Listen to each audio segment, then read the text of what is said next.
Hello, it's been a hot minute, but if you're new to my channel, hi, my name is Amelie, and I wanted to make this video because I saw a photograph on Instagram of an actress in tears, and the comments were full of people saying how beautiful she looked, completely disregarding what happened to her, which was quite traumatic.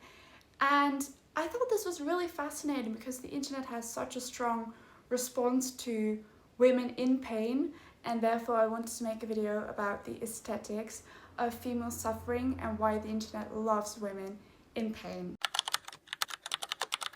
And before I begin this video, I want to be very, very clear that this is not a critique of how women process pain, and I think that every response to suffering, whether it's grief, anger, numbness, sadness, or silence, is valid, and I don't think there's any right way to survive something, and this video therefore isn't about judging women who express their pain or the way they cope. I want to talk about why the internet especially loves images of women in pain and why it rewards their suffering, why it repackages it as something that is beautiful and consumable and should be romanticized.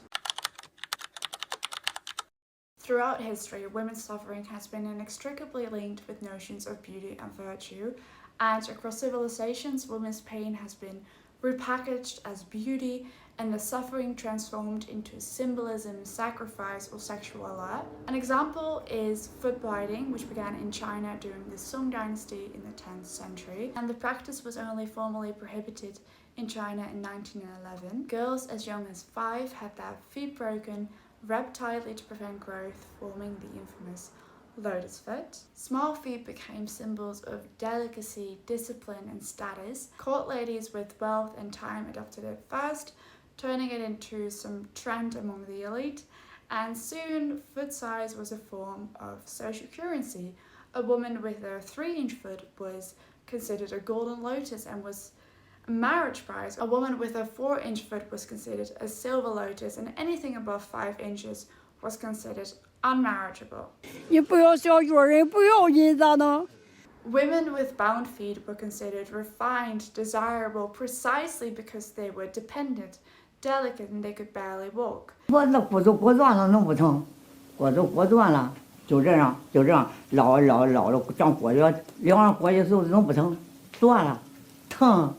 Suffering was proof of worth. A woman's value increased in proportion to how well she could endure discomfort, and the more a woman suffered for beauty, the more value she had. In 19th century Europe, women chased ideals of paleness and delicacy. They used arsenic wafers to lighten the skin, belladonna drops to dilate pupils, and now you may wonder, did they know this was toxic? And when I was doing research, opinions on this vary, but to an extent, yes. The dangers of lead, arsenic, and mercury were not entirely unknown. In the late 19th century, physicians and chemists were sounding alarms about the health risks, but that didn't stop women from using them, and I assume most of us know the saying, beauty is pain, il faut souffrir pour être belle, wie mooi wil zijn moet pijn lijden. And this saying has been passed down through generations of women to justify physical suffering that comes with maintaining relentless beauty standards. And overlaying all of this was the idealization of tuberculosis during the Victorian era.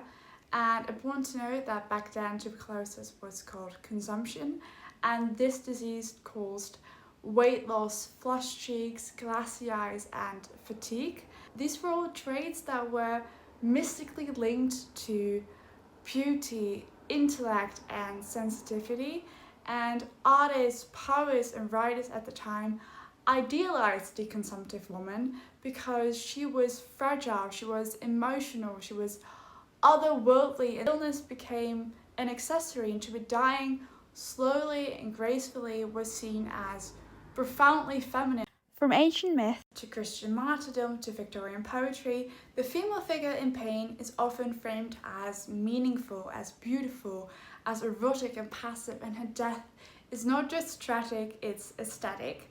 And in Greek and Roman mythology and its art, women are often punished or destroyed for their desire, for their defiance, beauty, and yet their pain is always made picturesque. One of the most iconic images of female suffering is Ophelia. Ophelia descends into madness and drowns herself in a lake after being betrayed by the men in her life, and in the painting her death almost looks like a fairy tale. She floats in a river surrounded by flowers and her dress billows like a halo, and Ophelia's madness is not shown as messy or violent, it's shown as poetic, and her death isn't a cry for help, it's a work of art.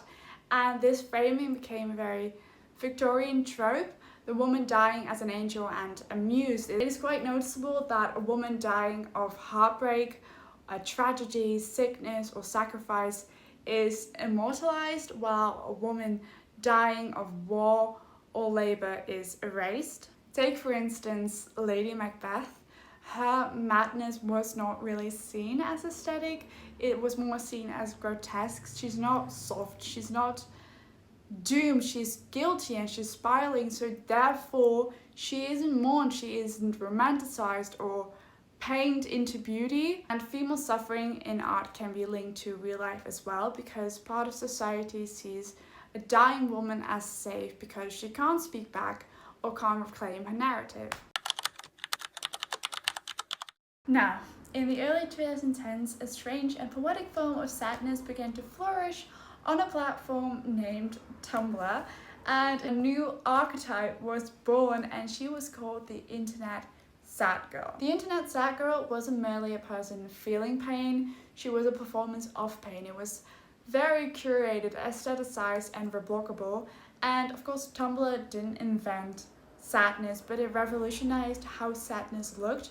The platform's format was very image-based, it was anonymous and highly customizable, and therefore it allowed young users, especially young women, to craft a highly stylized version of their internal world. And the soft Tumblr girl was instantly recognizable. You had black and white photos of women crying, screenshots of Sylvia Plath poems, or the Virgin Suicide. You had cigarettes and bruises and sad quotes in elegant cursive over a foggy forest or a girl underwater. But female pain and female suffering was romanticized, that is important to note. And on one hand, the platform was a rare space where young women could speak openly and anonymously about depression, anxiety, eating disorders, self-harm, and this was for many women very liberating.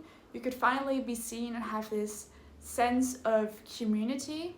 But there sometimes was this darker undercurrent. Mental illness was often aestheticized, like I said before. Sadness wasn't discussed in clinical or political terms. It was rendered as something that is very beautiful, consumable, erotic, and pain became not to survive something but something to embody.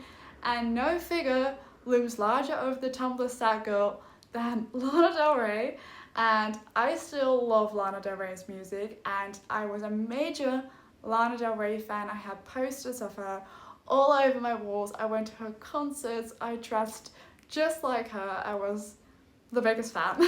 Anyway, Tumblr users didn't just celebrate sadness, it rewarded it as well, that tragedy becomes our entertainment. But there were certain rules. The sadness had to be soft, not disruptive. The pain had to be quiet and not political. The suffering had to be feminine and not furious. In short, society, and by extension the internet, loves girls who suffer aesthetically and not angrily. Girls who cry, not girls who yell, because a tragic muse is easier to paint than a survivor who demands justice. And the thing for me is that when a creator gains an audience for their vulnerability, they may begin to feel that they owe that vulnerability to their followers, and sadness becomes not just a personal experience but an expectation. And the digital sad girl is allowed to cry, she's allowed to ache, to yearn, but she's not encouraged to grow, and the persona must remain fragile, wistful and visually pleasing, and anything that disrupts the fantasy, like a sudden shift to anger, a departure from beauty, or an assertion of agency, is often met with resistance. Thus, while the internet may appear to embrace vulnerability, it often only does so when it conforms to marketable parameters, and it's not pain that is celebrated, it is aestheticized pain. particularly when performed by women. In the system, vulnerability is not just rewarded, it is expected, and for many young women online, that emerges like a subtle pressure to remain in pain, because pain is what people respond to. Historically, patriarchal societies have placed a moral value on female suffering because pain wasn't just something that women experienced, it was something that they were expected to endure, often as a measure of their goodness. A good woman was a woman who bore pain with grace, who suffered quietly, beautifully for her husband, for her family, for her faith, and she was admired not just in spite of her suffering, but because of it. Her ability to withstand emotional, physical, or even existential pain made her worthy of love, worthy of respect, of sainthood. The internet may seem like an open space for self-expression, but not all sadness is received equally. It is a very curated wall, most often reserved for a specific kind of woman, a white, skinny, cisgender, straight, and conventionally attractive woman. And those who helped define the Tumblr era sad girl were always heartbroken, they were always beautiful, always undone in the most photogenic way, but this romanticization isn't applied to everyone. Black women and girls are rarely afforded the luxury of the soft sadness. Their pain was not considered aesthetic by that same audience. They are often expected to be strong and stoic, and they're seen as angry when they express their vulnerability. And for women of color, vulnerability is rarely met with the same empathy and idealization as for white women. On TikTok, where the sad girl aesthetic thrives, queer creators, especially trans and non-binary individuals, also share their deeply personal experiences. Rather than being viewed through the same romantic lens as the crying selves of cis straight women, their expressions are often politicized or pathologized. Their sadness becomes a spectacle, it's debated, it's dissected, and often dehumanized. We see this with the way that trans creators are mocked. Videos of trans women crying often go viral not out of sympathy but as a fodder for harassment. Similarly, when queer women talk about their experiences or their feelings, people accuse them of being too much. This reveals something crucial about the sad girl archetype itself. It isn't really about sadness at all, it's about palatable sadness. Sadness that is white, sadness that is thin, passive, non-threatening. And once it becomes disruptive, once it challenges norms, be it through race or queerness, anger or truth, it is no longer desirable. I just noticed that I said through and not through. English is not my native language, that's why my accent changes every few seconds. At the heart of it, it is a very old belief that a woman's pain is only meaningful when it's passive. Endurance makes her noble, that suffering, if it's performed attractively enough, is accepted, and girls who don't fit into that mold, the ones that are too messy or too loud, are pushed aside. The society has always loved the image of a broken woman more than the reality of her survival. Thank you so much for watching this video. Please leave a like and subscribe, and I would really love to know what you guys think or if you have anything to add to the conversation. So, thank you!